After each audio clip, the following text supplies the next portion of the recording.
Hello. હા નમસ્કાર. બોલો. જી જી. પત્રકાર બોલું છું, મનોજ ચૌહાણ. પત્રકાર મનોજભાઈ. જી જી જી. તમે AK નૈયા પટેલ બોલો છો? હમ બરાબર બરાબર. હવે આ મેસેજ ફરી રહ્યો છે સોશિયલ મીડિયામાં. શું છે હમ સંપૂર્ણ હમ ઘટના? વાત સાંભળજો. હમ જે સાચી હકીકત ઘટના છે, વાસ્તવિકતા એ જ જણાવજો. The Gir hmm Somnath post digital news ચેનલમાં તમારું હમ સ્વાગત છે. આપણે આ ઓડિયો રેકોર્ડિંગ મૂકી દેવાનું છે. અચ્છા. જણાવો શું છે સમગ્ર ઘટના, અને તમે જે આક્ષેપો નાખ્યા છે હમ બંને પિતા પુત્ર ઉપર, હમ જનકપી ઝાલા ઉપર નાખ્યા છે, એમના સુપુત્ર છે પાર્થ હમ ઝાલા. હમ હમ તો શું છે આ સમગ્ર ઘટના? અને તમે પાછા પટેલ દરજાના વ્યક્તિ છો. હમ હમ હમ તમે રાજકોટ. કયા સમાજથી બિલોંગ કરો છો? અ, અમારું પત્રકારું તો પત્રકારિતા વ્યવસાયમાં કોઈ પણ જ્ઞાતિ જાતિ ધર્મ ના હોય, એટલે બરાબર. મારી સમાજ મૂકો હમ અને હમ જે હમ વિષય મુદ્દો છે એ બાબતે ચર્ચા હમ કરો. અચ્છા, તમે અમારા એટલે જો અમારા ગ્રુપમાં તમે હોય તો જ તમારો મેસેજ તમારા સુધી આવ્યો હોય મારી ને વાત સાહેબ. સાંભળો. અમે હમ હમ પત્રકારો પાસે સોશિયલ મીડિયાના માધ્યમથી ફરતા મેસેજો આવતા હમ હોય, પણ લેટરો અમે આવતા હોય, મારી અને કોમ્યુનિટી તમારા ની અંદર સાંભળો, તમારા ગ્રુપના લોકો પણ અમારી સાથે જોડાયેલા છે. અચ્છા, એટલે એવું એટલે છે. વાયા મીડિયાના માધ્યમથી અમારા સુધી આ યસ વસ્તુ યસ, પહોંચી વેરી છે. Good very good very good સાહેબ. અને અમે વેરીફાઈ કરી લઈએ કે ભાઈ હમ આ વ્યક્તિ કોણ શેર કરે છે, કોણ મૂકે હમ છે. એટલે હમ મારો ફોન તમને આવ્યો છે. Yes yes yes. એટલે તો મેં આના પેલા માટે તમને રૂબરૂ વાત ઇન્ટરવ્યુ સાંભળી આપવું લ્યો. તો ઇન્ટરવ્યુ. હા. પહેલા તો મેં તમારું નામ પરિચય એ આપ્યું છે કે હમ તમારું નામ છે AK નૈયા પટેલ, હમ રાજકોટમાંથી, હમ બરાબર, અનુસૂચિત જાતિ સમાજમાંથી. હા. બીજી વાત એ છે કે તમે જેના ઉપર તમે આક્ષેપો લગાડ્યા છે, હમ આરોપો લગાડ્યા છે, એ શું છે? હમ સત્ય હકીકત ઘટના શું છે, જેથી કરી હમ લોકો, દર્શક મિત્રો પણ સાંભળે, સરસ. સમજવાનો પ્રયાસ કરે, સારું સારું અને સાહેબ. ક્યાંક તમારી વાતમાં સચ્ચાઈ હોય તો પ્રેરણા પણ લઈ. બોલો બરાબર. શું છે? હવે એવું છે કે સાહેબ બહુ લાંબી ઘટના છે. હા, જણાવો ને, ટૂંકમાં જણાવી દો. તો તમે કહો તો તમે આપણે રૂબરૂ ના મુલાકાત ના લઈ ના, લઈએ. આપણે રૂબરૂ પછી મળશું. આ સંપૂર્ણ અચ્છા. ઘટના શું છે, જેથી કરી સંપૂર્ણ લોકોને ઘટના ખબર પડે, જાણ થાય. શોર્ટકટમાં કહું ને તમને, જણાવો. તો વસ્તુ એવી છે કે સમય ટ્રેડિંગ અને ઓમ સાઈ સમય ટ્રેડિંગ બરાબર અને એક સરાફી મંડળી, બરાબર. આ ત્રણ વસ્તુ ચાલતી હતી. ફરીથી બોલો. સમય ટ્રેડિંગ, જી. સાઈ સમય ટ્રેડિંગ બરાબર. અને એક સોસાયટી હતી, એક સરાફી મંડળી, જે જી. પ્રદીપ ડવેરા ચલાવતા. આમાં મૂળ મેઇન સૂત્રધાર પ્રદીપ ડવેરા, બરાબર જનકભાઈ ઝાલા, બરાબર. આના એના પુત્ર, સંસ્થાપકો કોણ છે? એ આ જ છે બધા. બરાબર. મેં એટલે તમને કીધું ને. આની હમ સ્થાપના ક્યારે થતી? કયા વર્ષો પહેલા? કેટલા વર્ષો પહેલા? 17-18 માં. 2017-18 માં. હમ. અને આના પ્રમુખ મંડળો કોણ છે? મુખ્ય ટ્રસ્ટી મુખ્ય મંડળો. પ્રદીપ ડવેરા. બરાબર. અને આ લોકોના હસ્તે કઈ રીતે આવી નિમણૂક કરવામાં આવી છે આ લોકોની? મારી એ એજન્ડો. જણાવો. જી હવે વસ્તુ એવી છે જી જી કે મેઇન પાર્ટી હોય ને, જી જી એને એના એજન્ટો રાખ્યા હોય. જે આ વસ્તુ કરતા હોય ને, જી જી એને એના એજન્ટો રાખ્યા હતા. એટલે અમારા વાલ્મીકી સમાજની અંદર જી. આ મૂળ મેઇન આ એજન્ટો હતા. બરાબર બરાબર. હવે આખી પાર્ટી ઉઠી ગઈ. બરાબર કરોડો રૂપિયાનું, કરોડો રૂપિયાનું, 500 થી 700 કે જે વોટ એવર જે હોય એટલા કરોડ રૂપિયાનો બૂચ મારી દીધું રાજકોટમાં બધી પબ્લિક ને. અને એ પેપરમાં આવ્યું છે. એટલે મારું તમને એ કહેવાનું છે મારી કે એક મિનિટ સર. જી જી અને પ્રદીપ ડવેરા જે હતો, હમણાં પોલીસ જાપ્તામાંથી છૂટીને પાછો પકડાઈ ગયો. એ તમે પેપરમાં, તમે આમાં મીડિયામાં છો એટલે તમને ખ્યાલ જ હશે. જી જી જી બરાબર. બરાબર હવે આ વ્યક્તિ પકડાઈ ગયો, પણ મેઇન અમારા વાલ્મીકી સમાજના મેઇન એજન્ટો આના થ્રુ એગ્રીમેન્ટો બન્યા. તમે આવો એટલે હું તમને બતાવીશ. બરાબર બરાબર. હું તમને આના એગ્રીમેન્ટો બતાવીશ. કોઈ પણ લખાણ થાય ને તો આ બાપ દીકરા એના ફેમિલીમાંથી પરિતોષ ઝાલા એક છે, બરાબર, એને હદપારીની સજા મળેલી છે બરાબર આ કેસમાં. તમામને સજાઓ પડેલી. અત્યારે કોર્ટમાં કેસ ચાલે છે આખા પરિવારના. બરાબર એટલે ખોટી રીતે સમાજને ગેરમાર્ગે દોરી, સમાજને ભાઈ કેવું જોઈએ કે ભાઈ આ જો લોભામણી છે, આનાથી દૂર રહ્યો. એના બદલે એમને પોતાને પૈસા કમાવા માટે પોતાએ કોર્ટમાં કબૂલી લીધું છે કે અમને આનું કમિશન 2 કરોડ રૂપિયા મળેલું છે. હું તમને એ કહું છું, સરકારી મંડળીનો કઈ રીતે આ લોકોએ ઉપયોગ કર્યો છે અને પૈસા કમાણા છે, તમે થોડુંક ખોલીને વાત કરશો તો મજા આવશે. સરકારી મંડળી નથી આ. જી સહકારી મંડળી છે જ નહીં આ. બરાબર આ પ્રાઇવેટ છે, પ્રાઇવેટો છે, બરાબર. સમય ટ્રેડિંગ રાજકોટના ખૂણે ખૂણે ને સૌરાષ્ટ્રના ગુજરાતના ખૂણે ખૂણે વગોવાયેલું છે. સમજાઈ ગયું. અને પ્રદીપ દવેરા અને આ પરિવાર ખૂણે ખૂણે વગોવાયેલો છે. બરાબર. પણ બરાબર. સરાફી તો મંડળી છે ને? એક સરાફી મંડળી જે છે ને એ સોસાયટી એની હલાવી હતી ને, જે બરાબર, એ સોસાયટીમાં આ લોકો હતા કે એગ્રીમેન્ટ બનાવતા હતા ને, જે સાહેબ જી જી. આજે માણસને કોન્ફિડન્સમાં લેવો હોય તમારે, તો તમે એને કઈ રીતે લ્યો? કોર્ટની અંદર લખાણો લઈ લ્યો ને તમને એ પૈસા આપી દે. પછી પૈસા તમને આપ્યા પછી પૈસા ક્યાં પહોંચ્યા એ તમે નથી જાણતા. બરાબર. હવે મેં તમને શું કહું છું કે કયા કયા પ્રોજેક્ટ પ્લાનમાં કામ કર્યું છે અને પૈસા કમાણા છે, એ થોડુંક તમે ખોલીને વાત કરશો તો મજા આવશે. પણ એ પ્રોજેક્ટ એક જ હતો ને સાહેબ, બરાબર, કે તમે આમાં રોકાણ કરો, અમે તમને વળતર આપશું. બરાબર. કેમાં રોકાણ કરવાનું? સમય ટ્રેડિંગમાં, સાંઈ સમય ટ્રેડિંગ ની અંદર આ એની જે સરાફી મંડળી હતી જે, બરાબર. એમાં હવે સરાફી મંડળી નામ હું અત્યારે મને મગજમાંથી નીકળી ગયું, ને હું તમને એ કહું. પણ વસ્તુ છે ને, આ લોકોએ અંદાજે કેટલા પરિવારને લોકોએ રોકાણ કર્યું હશે અને કેટલા રૂપિયા લોકોએ દીધા હશે? એના માટે મારે છે ને પાછું યુનિવર્સિટી પોલીસ ચોકી છે ને, જી જી. ત્યાં બધાના નિવેદનો આવેદનો બધા દીધેલા છે, એના સ્ટેટમેન્ટ આપેલા છે. લગભગ 500 થી 600 માણસોનું સ્ટેટમેન્ટ છે. એટલે આ લોકો કેટલા રૂપિયા એનો કોઈ અંદાજ નથી. એટલે લોકોએ પૈસા કેના માટે રોક્યા હતા થોડુંક જણાવો ને. પૈસા આજે હું તમને કહું, રાજકોટ તો જુગાર્યું છે. બરાબર. સૌરાષ્ટ્ર જુગાર્યું છે એમ કહી તો હાલે. હા હા. જુગાર માણસો રમતા વિચાર નથી કરતા. બરાબર. આજે હું તમને કહું, મારા પૈસા સેફ રહેતા હોય, મને લખાણ તમે આપો છો, હું તમને 10 રૂપિયા આપું, મને લખાણ આપો, તમે મને એમ કહો કે ભાઈ એનું વળતર તમને 2 રૂપિયા 5 રૂપિયા મળશે. બરાબર. એટલે મને એ 5 રૂપિયા મીઠા લાગે. જી. એટલે હું ગમે ત્યાંથી વ્યવસ્થા કરી 100 રૂપિયાની વ્યવસ્થા કરીને આની અંદર હું ઇન્વેસ્ટ કરું, તો ભાઈ મને 2-5 રૂપિયા આમાં દર મહિને મળશે. સમજાઈ ગયું. બરાબર.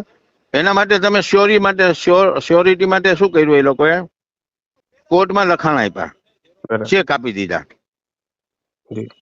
બરાબર. ઈ ચેક આપ્યા એટલે માણસ કોન્ફિડન્સમાં આવી ગયો કે ભાઈ મને તો મારી સિક્યુરિટી માટે મને ચેક આપ્યા છે. બરાબર.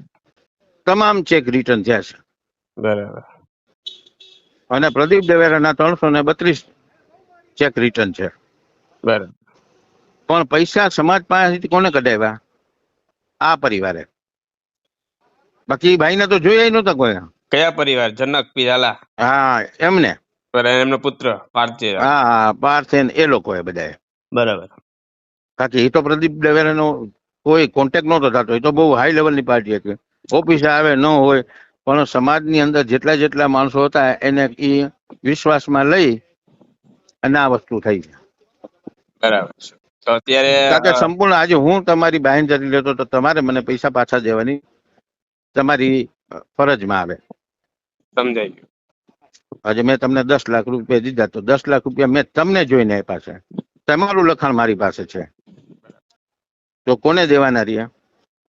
હા, જેને દીધા છે એના થ્રુ ગયું જેના નામની એન્ટ્રી કરી છે, જેને રોકાણ કર્યું છે, એને જ મારે સમય પરત આપવાનો ને, વ્યાજ સાથે આપવાનો. હા, વ્યાજ હોય કે ન હોય, પણ એના મુળગા નહીં તો 50% એમને આપવા તો જોઈએ ને સાહેબ. બરાબર. એટલે માણસો રોકાણ શા માટે કરે છે કે ભાઈ એને ડબલ વળતર મળે? ડબલ નહીં, પણ કાંઈક હું તમને શું કીધું, એટલે મેં તમને 10 રૂપિયા 1 રૂપિયો મળે ને. અત્યારે માણસો રોકાણ, મારી વાત સાંભળો વડીલ, માણસો અત્યારે રોકાણ શા માટે કરે છે? પૈસા રોકાણ શા માટે કરે છે? ચાલો મને કહો. બેંકોમાં, સરકારી મંડળીઓમાં, SIP કરે છે, ઇન્સ્યોરન્સમાં, પોસ્ટ ઓફિસમાં શા માટે રોકાણ કરે છે? કે ભાઈ એને થોડું ઘણું વળતર મળે. ડબલ ના મળે તો કઈ નહીં, થોડું ઘણું પણ વળતર મળે. 2-5 વર્ષમાં, 2-5 વર્ષની મુદતમાં પૈસા મૂકતા હોય, રોકતા હોય, તેને મળવું જોઈએ ને. હવે એટલા પૈસા તો ન મળે.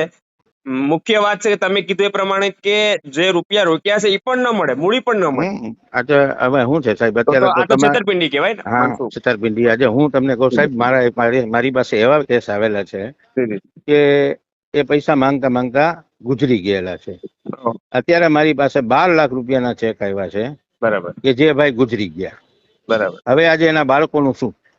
બરાબર વાત, 100%ની વાત. અને એગ્રીમેન્ટ આ લોકો થ્રુ થયું. એટલે મેં શું કહું છું, આ કેસ બાબતે જ આમના વિરુદ્ધમાં કાનૂની કાર્યવાહી થઈ છે, FIR થઈ છે? હા. અને હજી તારીખો પડે જ છે. બરાબર, તારીખો જેલની પડે છે. સજાઓ અને આ લોકો જામીન મળી ગયા જેલને છે કે જામીન મળી ગયા છે. અચ્છા, શરતી જામીન બધાયના છે અને કોર્ટમાં ચાલુ જ છે સમજાય આનું. બરાબર. પ્રદીપ દવેરાની પણ શરતી જામીન ગયા હતા. એને પણ એને પછી જીપીઆઈડી છે એટલે એને પાછા અંદર લઈ લીધા ભાઈની વિરુદ્ધમાં. બરાબર.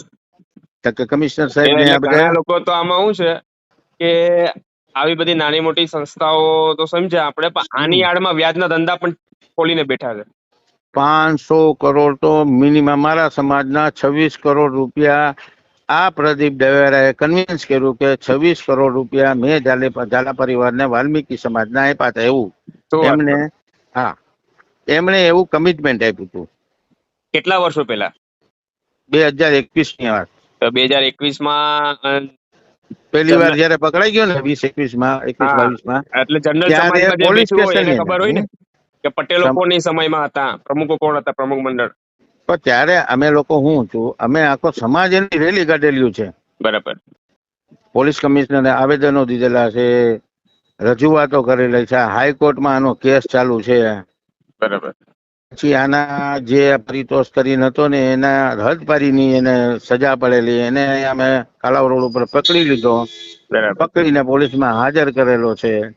હાઈકોર્ટમાં એના જે હતા મંજૂર થયેલા ઈ કેન્સલ કરવા માટેના પ્રયત્નો અત્યારે હાઈકોર્ટમાં એ તારીખ પડે છે. બરાબર. બરાબર. બહુ લાંબુ છે સાહેબ, આમાં તમે રૂબરૂ મળો એટલે હું તમને ડોક્યુમેન્ટ્સ બતાવું. આજે હું કોઈની વિરુદ્ધમાં આજે જો ભારત સ્વતંત્ર દેશ છે પણ વાણી અને વર્તન અને તમારે લખાણની અંદર જો તમે સ્વતંત્રતા તમે તમારી રીતે લખો તો તમે કાયદાના ગુનેગાર છો. એટલે આપણે એવી રીતે લખીએ છીએ કે જે સત્ય છે. ના ના, સાચી વાત છે. અને તમારી જેવા જાગૃત સમાજના પટેલ તરીકે, એક અગ્રણી તરીકે અને એક જાગૃત નાગરિક હોવાના નાતે તમે જે ફરજ નિભાવી રહ્યા છો એ ખરેખર સર્વોપરી છે. અરે અને ખૂબ સારું તમે કાર્ય કરી સાહેબ રહ્યા છો, જેથી આપણે કરી જો અમે તો મીડિયાને અમે સમાજના લોકો મીડિયાને પણ જાગૃત થાય અને આપણે બીજા તો પણ લોકો જાગૃતતા આવી માટે જો રીતે કરીએ શિકાર છીએ. થતા હોય એ અટકાય અને રોકાય. કારણ કે હા, તમારા રાજકોટમાં તમારા ફક્ત આ એક વિસ્તાર સીમિત નથી આ ઘટનાઓ. આખા સૌરાષ્ટ્રની અંદર છે. જો આની અંદર છે ને સૌરાષ્ટ્ર તમારો ગુજરાતમાં આવી ઘટનાઓ બને છે અને સમાજના લોકો જ સમાજનો લાભ તમે કહો તે પ્રમાણે બહુ ઉપાડી રહ્યા છે. અત્યારે બહુ બહુ બહુ બહુ કરોડો અબજો રૂપિયા કમાવી રહ્યા છે. પણ અત્યારે આવા લોકોને રાજકોટમાં ખુલ્લા જે પાડે ને એ જ સાચા સમાજ સેવક. અત્યારે રાજકોટમાં કેટલી કંપનીઓ ઉઠી ગઈ, કેટલી શરાબી મંડળીઓ હોય ગઈ. બરાબર. કારણ કે આમાં કાયદાની જોગવાઈમાં કોઈ એવી સજા જ નથી કે આને કોઈ એવી શિક્ષા મળે કે જે કરીને માણસ બીજો ડરે. કોઈ બીક જેવું નામ જ નથી કોઈને. કરીને શું કરશે? જામીન શું મળી છે જાય. કે કાયદો કાયદાનું કામ કરે. કાયદામાં જોગવાઈઓ તો હોય જ, બરાબર. કારણ કે જે લોકો ગેરકાયદેસર રીતે સાહેબ સરકારી મંડળીઓ ચલાવતા હોય, શરાબી મંડળીઓ ચલાવતા હોય અને લોકોનો વિશ્વાસ સાથે જે રીતે વિશ્વાસઘાત કરે. કરતા હોય તો એના વિરુદ્ધમાં કાયદેકીય રીતે પગલા લેવાતા જ હોય. પણ ટૂંકમાં પ્રશ્ન એ છે કે અમુક સમય પછી જે મધ્યસ્થી નીકળે છે, જે સમાધાન લોકો કરે છે, સમાજના જ અમુક અગ્રણીઓ, યુવા નેતાઓ, એના દ્વારા લઈ ચલાવવામાં આવતું હોય, જાતું કરવાની ભાવના એ બધું પૂરું કરવાની વાત આવતી હોય ને ત્યારે પછી કાયદો શું કરે? પણ તો તમારી જેવા વ્યક્તિ તટસ્થ રીતે ઈમાનદાર પૂર્વક જો અંતિમ ક્ષણ સુધી લડતા રહે તો આવા લોકોને જેલ થાય ને થાય. ને એને પછી જામીન પણ નાપાત્ર થાય, જામીન મળવા પાત્ર પણ ન થાય. અને આપણે જો કોઈ આપણો આવી જેટલી પણ ચાલતી હોય ને શરાબી મંડળીઓ એ બધી બંધ થઈ જાય અને બીજા પણ લોકો જેટલા પણ ફસાયેલા છે જાગૃત થઈ જાય. એ બરાબર બીજી વાર આવું ક્યાંય કરે ને એ જાગૃત પણ થાય ને હવેના સમયમાં બીજા કોઈ લોકો પણ આવી કોઈ ઘટના ઊભી ના કરી શકે. પણ ખરેખર જે લોકોએ પૈસા રોક્યા છે, જેને મૂડી નથી મળી, મૂડીની વાત તો એક જગ્યાએ રહી પણ એનો જે નફો મળવો જોઈએ એ પણ નથી મળ્યો. વાત રહી મૂડી અને નફો, મેન વસ્તુ છે કે મૂડી. અરે ખાલી સાહેબ હું તમને ખાલી મેં એની શું કીધું, મૂડી પણ એને મળી જાય ને આ જો તો પણ એ માણસો લોકોને મરી સંતોષ ગયા. થઈ જાય. મારા સગા કાકા છે ને એમને એ તો એક ક્લર્ક હતા અને પોતે રિટાયર્ડ થયા અને બહુ ગરીબ પરિસ્થિતિમાં હતા, બરાબર. હવે એમના પૈસા એમને નથી મળ્યા. એ જ વાત છે ને. હવે એ નફો રિટાયર્ડ થયા ન હોય. દે તો કઈ નહીં, પણ એની પોતાની મૂડી તો દઈ દેવી જોઈએ ને. કેમ કે બિચારા જો એક તુલસીભાઈ છે, નાના માણસો હોય. તુલસીભાઈ ચૌહાણ કરીને છે. હા હા હા ઈ રેલવેમાં હતા. હું રેલવેમાં ચીફ ટિકિટ ઇન્સ્પેક્ટર હતો. બરાબર, હું રિટાયર્ડ છું. ખૂબ સરસ. હવે ઈ જે એના છોકરો મને મળ્યો ને, મને કે કાકા તમારું કામ છે. મેં કીધું બોલો ને બેટા. તો એને 12 લાખ રૂપિયાનું મને ચેક, મને કીધું મારા 12 લાખ છે, આમાંથી મને જે મળે નહીં તો મારા પપ્પા વયા ગયા છે, પણ અમારા ઘરમાં અત્યારે એની લગ્ન છે કે આ છે તે, એના માટે એને બિચારા રાખ્યા હતા. હવે 12 લાખ રૂપિયામાંથી કે અશોકભાઈ તમે અમને જે લેવડાવી દો ને એ અમે લેવા તૈયાર છીએ. મેં તો ભાઈ જો આમાં દેવડાવ્યાનું તો ઠીક છે, હું પ્રયત્ન કરું છું બરાબર અને મારી ભેગા જે મારી આખી ટીમ છે એ પ્રયત્ન કરે છે. બરાબર. તો જો આમાંથી કદાચ અમારા છૂટે કે ના છૂટે, તમારા જેવા વ્યક્તિના જો અમને તો આપવાના જ નથી, આ ફાઇનલ છે. બરાબર બરાબર કે એમની હારે સિંગડા ભરાવો તો આ માણસો આપે નહીં. બરાબર બરાબર. એટલે અમે તો પ્રયત્ન કોકના આપી દઈએ ને 10-20 જણાના, તો અમે કેસ ક્લોઝ કરી નાખીએ. બરાબર. કોકના આપી દે, જેને જરૂર હકીકતમાં જરૂર છે એને પૈસા મળવા જોઈએ સાહેબ.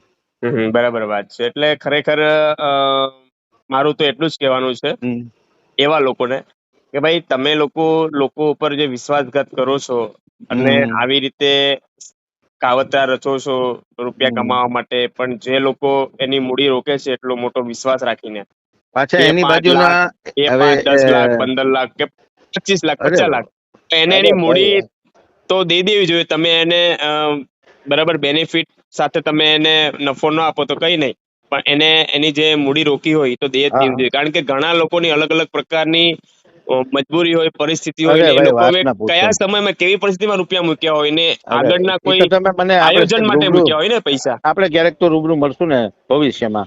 મેં સાહેબ તમને શું કહું છું કે પૈસા એમને મૂક્યા હોય કોઈ લોકોએ, એને રોકાણ કર્યું હોય તો કોઈ આગળની યોજનાઓ માટે જ કર્યા હોય ને, કોઈ લગ્ન પ્રસંગ છે, દીકરીઓના, તમે જે છો, કોઈ મકાન માટે, નવું મકાન કોઈને ખરીદવું છે, હા તમે હોય તો તમે તમારા બાળકો માટે કઈક કરી જાય, બાળકોના શિક્ષણ માટે કોઈ પૈસા મૂક્યા હોય કે ભાઈ 2, 5, 10 વર્ષમાં આના નફા સાથે પૈસા મળે તો અમારું એટલું કામ. હું જે લખતો હું ને તો ફૂલ એવિડન્સ હોય તો જ હું લખું. ના બાકી હવામાં ગોળીબાર ના કરાય, અત્યારે જમાનો ખરાબ છે. ચાલો કઈ વાંધો નહીં.